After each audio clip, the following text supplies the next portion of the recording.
Ya Muhammad, engkau meminta tanpa sujud kepadaku, aku akan memberikan apa yang kau inginkan.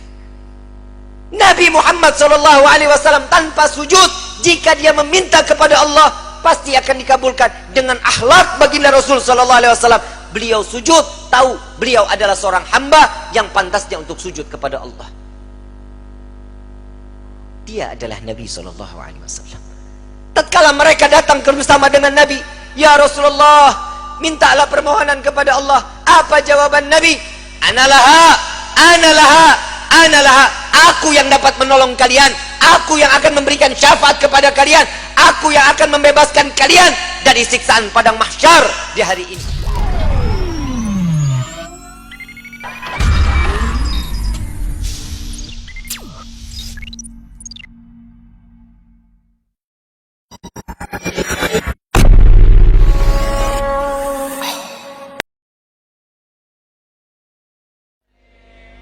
Ya Rabbi salli ala Muhammad habibika syafi'al musyaffa'. Kekasih yang pertolongannya akan ditolong oleh yang maha penolong. Nabi adalah kekasih Allah, dan saat beliau meminta syafaat pertolongan kepada Allah, pasti akan diberikan pertolongannya. Kita di saat nanti di yaumil qiyamah meminta syafaat siapa kita kalau bukan baginda Nabi Muhammad SAW? Saat orang berbondong-bondong lari ke sana, lari ke sini di padang mahsyar. Pak, Bu, simak baik-baik. Padang mahsyar ini awal mula terdapatnya suatu yang baik atau yang buruk, neraka atau sorga, sudah terlihat saat di padang mahsyar. Padang mahsyar, Nabi SAW mengatakan, orang yang berbondong-bondong masuk ke dalam padang mahsyar tidak akan mengenal siapa suaminya, tidak akan mengenal siapa bapak dan ibunya, bahkan anaknya. Mereka nafsi-nafsi, sendiri-sendiri, berharap cemas di hadapan Allah. Satu orang akan ditumpuk 1000 orang di atasnya. Orang yang dapat menginjakkan kaki di padang mahsyar, dia adalah manusia yang aman. Sampai-sampai fitnah daripada padang mahsyar, ada seorang ibu yang sedang menggendong bayinya, menaruh bayinya di padang mahsyar, di tanah padang mahsyar, diinjak bayi tersebut agar lebih tinggi. Nggak sadar dia, anaknya dijadikan satu pijakan agar dia selamat dari siksaan padang mahsyar. Para wali min awliyaillah, orang-orang saleh, berbondong-bondong keliling ke Nabi Allah Adam. Wahai Nabi Allah Adam, berikan kami syafaat. Aku tidak bisa memberikan syafaat kepadamu, karena aku sudah ditolong oleh Allah saat aku meminta untuk diperjumpakan dengan Siti Hawa. Saat ini sampai sekarang kita kenal padang daripada Arafah. Itu pertemuan antara Nabi Allah Adam dengan Siti Hawa. Ditolong oleh Allah. Jalan lagi kepada Nabi Musa. Ya Nabi Allah Musa, tolong kami selesaikan siksaan padang mahsyar. Mereka ada yang tenggelam sampai mata kakinya karena dosanya, ada yang sampai kepada lututnya, ada yang sampai ke pinggangnya, bahkan ada yang sampai pusarnya dan juga dadanya, bahkan ada yang seleher, ada juga yang sampai di ujung daripada hidungnya, dan juga ada yang di atas kepala, bahkan 2 hasta di atas kepala, tenggelam karena dosa-dosa mereka. Kebayang setiap manusia, insan, masuk ke dalam lautan, tenggelam di lautan, sebentar akan mati. Siksaan akan berakhir. Saat di padang mahsyar, siksaan tersebut sudah tidak akan pernah ada kematian, melainkan menikmati siksaan tenggelamnya setiap manusia. Sudah tidak akan lagi ada kematian. Saat itu kemana kita semua yang ingin kita inginkan? Orang yang tenggelam, mereka tersiksa, sampai orang kafir pun mengatakan, ya Allah, cepat selesaikan padang mahsyar ini siksaannya. Jika kami harus masuk ke dalam neraka, maka masukkan kami ke dalam neraka. Hentikan siksaan ini. Mereka nggak tahu siksaan padang mahsyar belum ada apa-apanya sebanding daripada api neraka jahanam. Orang kafir semua tidak ada yang sanggup melaksanakan daripada siksaan padang mahsyar, memohon agar dihentikan. Sampai kepada Nabi Musa, aku tidak dapat menolong kalian.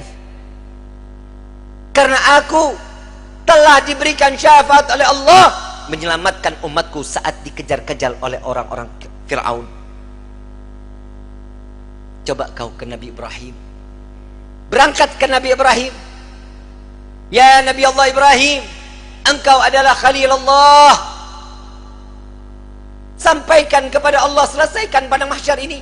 Aku tidak dapat memberikan syafaat kepada kalian, karena aku telah ditolong oleh Allah saat aku dimasukkan ke dalam api Raja Namrud. Nafsi, nafsi, nafsi, nafsi. Sendiri, sendiri, sendiri, sendiri. Silahkan engkau ke Nabi Isa. Sampai ke Nabi Isa. Ya Nabi Allah Isa, engkau adalah Ruhullah. Sampaikan kepada Allah agar berikan syafaat kepada kami, selesaikan siksaan pada mahsyar. Apa jawaban Nabi Allah Isa? Nafsi, nafsi, nafsi, nafsi. Aku tidak dapat menolong kalian karena Allah telah memberikan pertolongan kepadaku sampai aku diangkat ke langit kedua. Pergilah engkau kepada Habibuna Muhammad sallallahu alaihi wasallam. Dia adalah kekasih Allah. Berbondong-bondong para aulia datang kepada Nabi sallallahu alaihi wasallam, ya Rasulullah, berikan kami syafaat.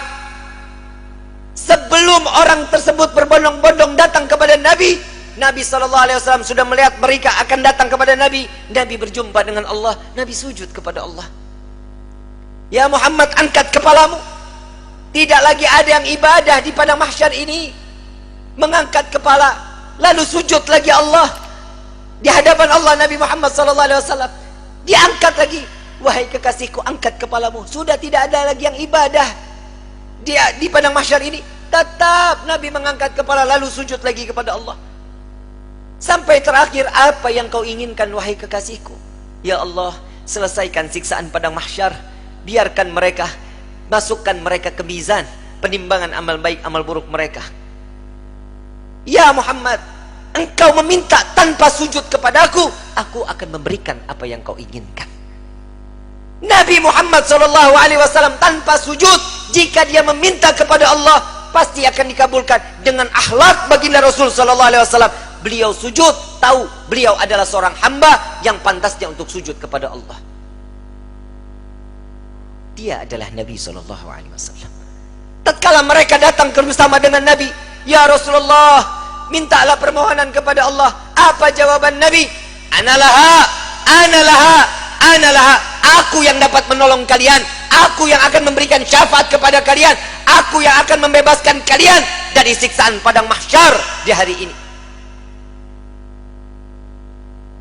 Saat dia meminta selesai padang mahsyar, masuk mereka semua ke mizan. Sampai di mizan, Nabi berdiri di depan mizan, melihat rombongan daripada umatnya. Saat beliau dalam keadaan dosa yang begitu besar, Nabi sujud kembali di hadapan Allah. Ya Rabb, doa baginda Rasul sallallahu alaihi wasallam, ya Allah, ringankan beban dosa umatku, beratkan pahala mereka, ampuni dosa mereka ya Allah. Kita berbuat dosa di atas bumi Allah. Nabi yang terus menerus sampai di mizan pun Nabi sujud kepada Allah agar kita diselamatkan, dibebaskan, agar masuknya kita ke dalam syurganya Allah. Setelah mizan, Nabi SAW berdiri lagi di sirat. Saat dimana jembatan tersebut satu helai rambut dibelah menjadi 7, tajamnya luar biasa, di bawahnya neraka jahanam.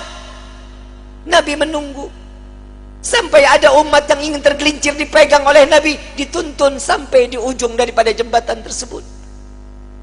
Nabi menjaga umat sampai saat di dalam surga kelak, Nabi berdiri di depan pintu surga, tidak masuk ke dalam pintu surga, menunggu satu persatu agar masuk, mereka dimasuk ke dalam surga. Sampai di dalam riwayat Siti Fatimah bertanya, ya Rasulullah, untuk apa kau berdiri di depan pintu surga? Aku menunggu umatku. Jika satu yang tertinggal belum masuk ke dalam surga, maka aku tidak akan pernah masuk ke dalam surganya Allah. Huwa Muhammadah, dia adalah Sayyiduna Muhammad. Sampai di dalam satu riwayat lain, Rasulullah izin kepada Allah melihat daripada daftarnya umat satunya belum masuk ke dalam surganya Allah. Nabi berbincang kepada Allah, ya Rabb, izinkan Muhammad untuk memeriksa neraka. Sampai beliau masuk ke dalam neraka mencari umatnya, lalu setelah itu diambil, lalu dibawa masuk ke dalam surganya Allah. Dia adalah Sayyiduna Muhammad, dia adalah pemimpin kalian, dia adalah Nabi kalian, dia adalah Rasul kalian. Tidakkah kalian malu tatkala kalian berbuat dosa di hadapan Allah? Mau sampai kapan hidup kita selalu tutup mata di dalam kemaksiatan kepada Allah? Hei para alim ulama, hei para kiai, hei para habaib, dosa apa yang kalian lakukan sampai terus menerus Indonesia diberikan daripada bala dan bencana? Wahai umat Nabi Muhammad, dosa yang mana yang kalian lakukan sehingga kalian enggan untuk bertaubat kepada Allah?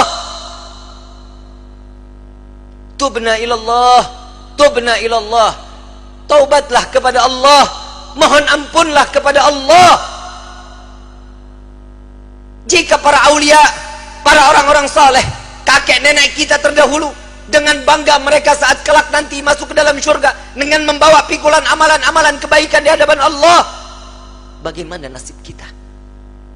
Saat mereka diperiksa oleh Nabi SAW satu persatu, dengan bangga Nabi mengatakan dengan amalan mereka, zakat mereka, sedekah mereka, sholat malam mereka, Nabi mengatakan, dia adalah umatku ya Rabb. Bagaimana dengan kita yang membawa pikulan dosa di hadapan Allah? Tatkala kita membawa pikulan-pikulan dosa, dibuka, diperiksa oleh Nabi, Nabi tetap mengatakan dia adalah umatku ya Allah, sambil meneteskan air mata di hadapan Allah.